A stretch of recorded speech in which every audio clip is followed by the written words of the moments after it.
بسم اللہ الرحمن الرحیم۔ السلام علیکم ورحمۃ اللہ وبرکاتہ۔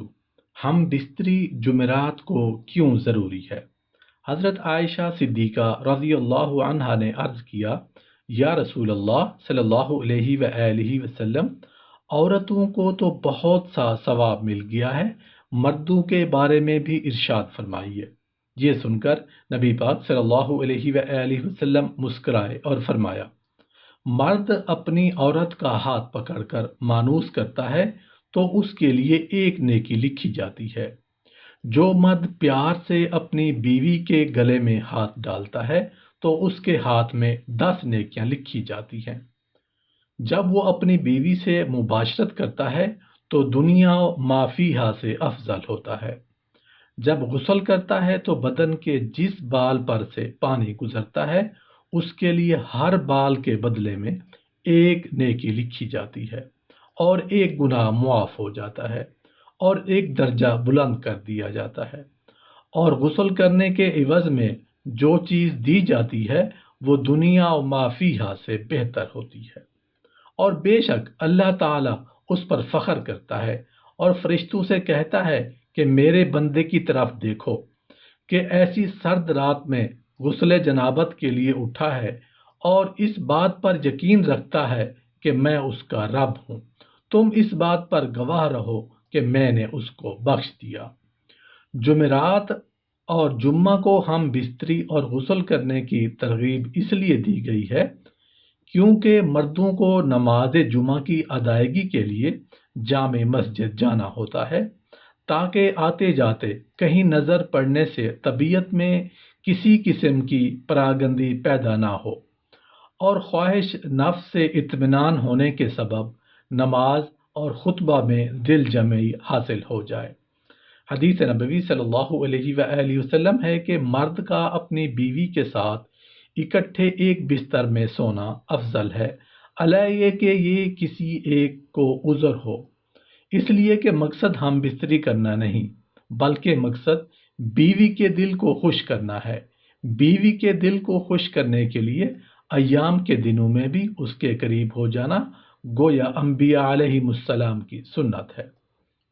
بیوی سے ہم بستری یعنی جماع کے لیے دن کی بنسبت رات کا وقت زیادہ اچھا ہے، اور اسلامی مہینوں کے اعتبار سے پہلی اور 15ویں اور آخری رات کے علاوہ بقیہ راتوں میں ہم بستری کرنا چاہیے، کیونکہ روایات سے معلوم ہوتا ہے کہ ان 3 راتوں میں شیاطین زمین پر زیادہ پھیلتے ہیں، اور ہفتہ کے اعتبار سے جمعہ کی شب میں بعض فقہا نے جماع یعنی ہم بستری کو مستحب لکھا ہے، اور شب میں بھی شروع حصہ کی بنسبت شب کا آخری حصہ زیادہ مناسب ہے کہ رات کے ابتدائی حصوں میں سو لیا جائے تاکہ دن بھر کی تھکن سے راحت ملے اور مکمل سکون حاصل ہو۔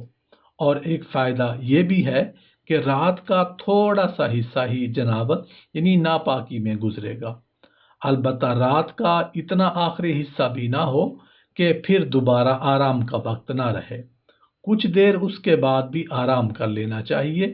جب خاوند کو اپنی بیوی کے پاس آنے کی حاجت ہو تو اس کا مروجہ طریقہ یہ ہے کہ بیوی کے ساتھ کمرے میں اس وقت اور کوئی نہ ہو، حتیٰ کہ شیرخوار بچہ بھی نہ ہو۔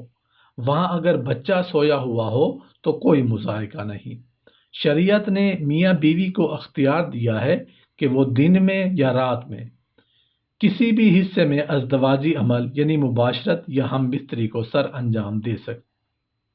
شرعی تقاضا یہ بھی ہے کہ جس قسم کی محبت کی توقع مرد اپنی بیوی سے کرتا ہے اسی طرح کی توقع بیوی بھی اپنے شوہر سے کرتی ہے۔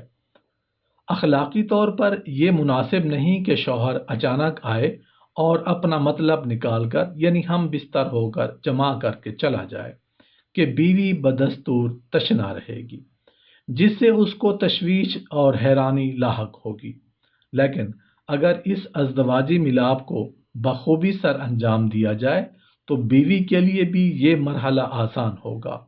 خاوند کو چاہیے کہ جب وہ اپنی ضرورت پوری کر لے تو بیوی کے پاس سے فوراً نہ ہٹے، کیونکہ اس سے بھی بیوی کو تشویش لاحق ہوتی ہے، بلکہ مرد اس کے بعد بیوی کے ساتھ تادیر موجود رہے تاکہ یہ یقین ہو جائے کہ بیوی کی حاجت بھی پوری ہو چکی ہے۔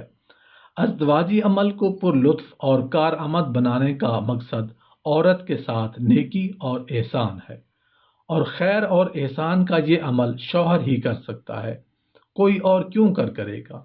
اس لیے شوہر کو چاہیے کہ اپنی سی ہر ممکن کوشش کرے کہ بیوی بھی لطف زوجیت حاصل کر چکی ہے۔